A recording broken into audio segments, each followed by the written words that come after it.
ma principalmente io dopo la mia uscita, cioè intorno all'88, io non è che avevo preferito Roma per dire Roma, cioè io mi stavo avventendo, diciamo, stavo stringendo amicizia con diverse persone perché di quello che era successo nei mafiosi, diciamo, temevo, mi disgustavo averci contatto, cioè io mi guardavo, ecco, però la mia scelta è stata sulla Toscana perché avevo io più amici, insomma, in Toscana. Logicamente io avevo anche qualche amico, diciamo, a Roma perché avevo fatto amicizia con un romano, con un certo Tigani, che a questo le avevano ucciso il fratello e quindi era in contrasto con i personaggi della banda della Magliane, quindi io, per quello che avevo io in testa, personaggi del genere per me erano sicuro, insomma, che non mi potevano tradire. Quindi c'era così, però siccome io sono uscito prima di questo Tigani, se il riferimento è questo, io allora ho preferito andarmene in Toscana perché avevo altre persone, insomma. No, leggo però dallo stesso verbale che ho citato prima che quando lei si sta parlando di questo periodo 82-88, avendo però intenzione di stabilirmi a Roma, mi preoccupai di sapere con chi fossero collegati i palermitani nell'ambiente della criminalità organizzata della capitale. Sì, è questo è nel periodo in cui io entro in contatto con questo Tigani Giovanni, un romano che era stato condannato per alcuni omicidi e tentati omicidi, quindi il periodo è questo, quindi se io uscivo mentre questo Ticani era già fuori io sicuramente mi sarei spostato a Roma perché lo facevo io una persona valida a questo, insomma, che aveva delle conoscenze, ma non solo, che io avevo saputo tramite il Pippo Bono, io e il Bagarella, che c'erano alcuni romani là a Spoleto e siccome questo Ticani passeggiava con me, con Bagarella ed altri personaggi, i romani si erano un pochettino preoccupati, che chiamarono a Pippo Bono dicendoci un po' allarmati, dice ma non ci date troppa confidenza a questo Ticani, altrimenti si monta la testa, quando esce dice ci può reagire, dice, verso di noi. E quindi per me era una persona che io mi ci potevo fidare, quindi avevo fatto anche il pensierino, io se questo usciva io potevo stare anche a Roma, anche perché Roma in qualche modo io già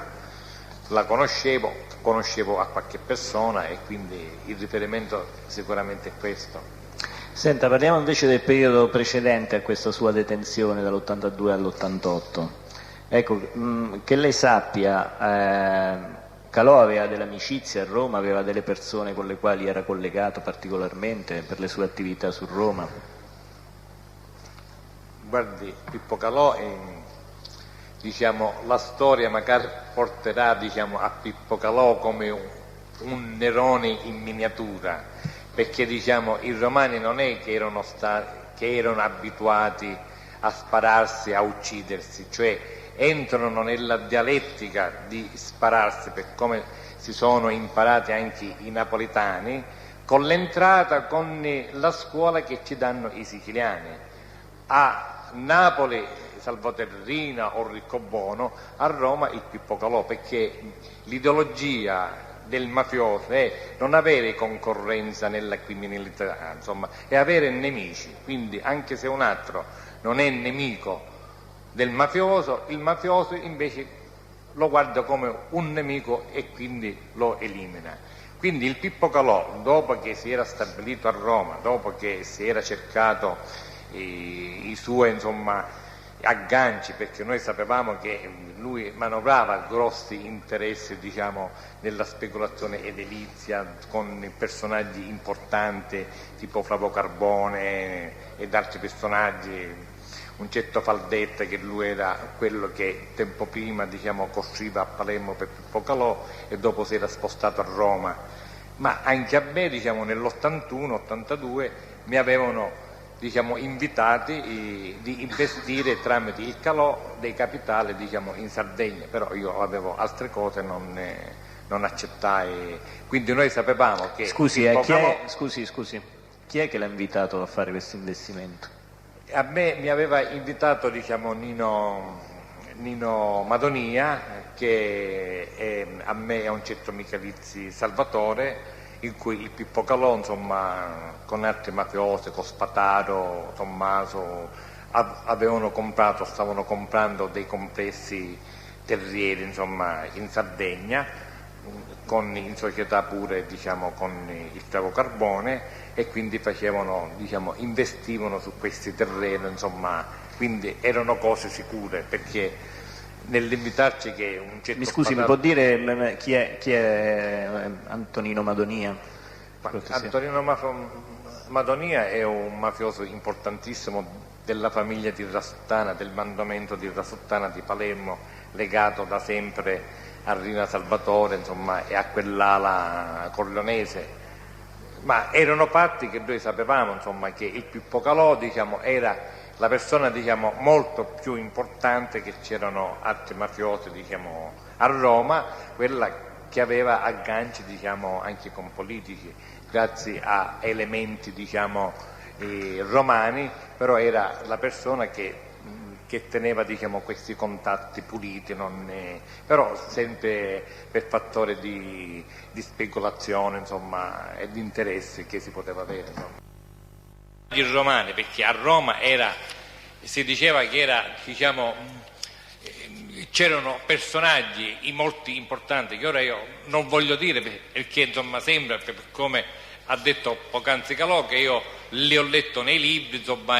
ma non è vero niente, io non ho interesse di riportare cose che ho letto nei libri, io sto dicendo quello che io sentivo dire allora, va bene, c'erano personaggi importanti, diciamo, però quello che per un certo periodo che si parlò che aveva tutto qua inconcentrato a Roma era il Calò. Logicamente Calò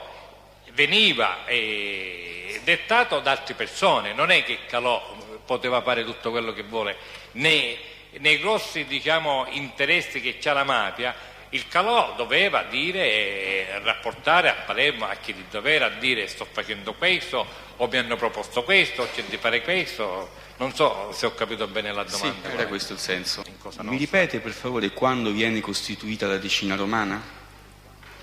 Ma guardi, io quando entro in Cosa Nostra io già ne sento parlare. Siamo nel 1983, esatto? No, io entro in Cosa Nostra nel 73 e io so che a Roma c'è la decina di Pippo Calò, infatti la decina di Stefano Bontati. Infatti io intorno al 74 vado in questo magazzino a prendere le patenti. Sì, questo l'ha detto, ma io le sto chiedendo adesso, siccome abbiamo parlato di livello criminale, e lei ha riportato il rialzo del livello criminale in ambito romano alla venuta a Roma e il suo interessamento al mercato criminale romano da parte di Giuseppe Calò. Io vorrei sapere, ma perché questa decina romana, che a quello che ho capito operava già da 2 o 3 anni prima che il Calò si recasse a Roma, non aveva operato questo rialzo? No, perché vedi, nella mentalità di quelle persone, diciamo, nella mentalità delle persone che Stefano Bontade o il padre di Stefano Bontade non erano per la violenza per cui era dedico Luciano Ligio e dopo Rina e Provenzano, quindi tutti quelli che seguivano, diciamo, quella idea politica criminale del Rina o del Ligio o del Provenzano adottavano per conseguenza, diciamo, quell'osanza criminale forte. È quello che immaginavo, e adesso le faccio una domanda diretta. Per quello che è a sua conoscenza, diretta o indiretta, la decina romana, alla decina romana appartenevano dei killer? Guardi, ma i killer,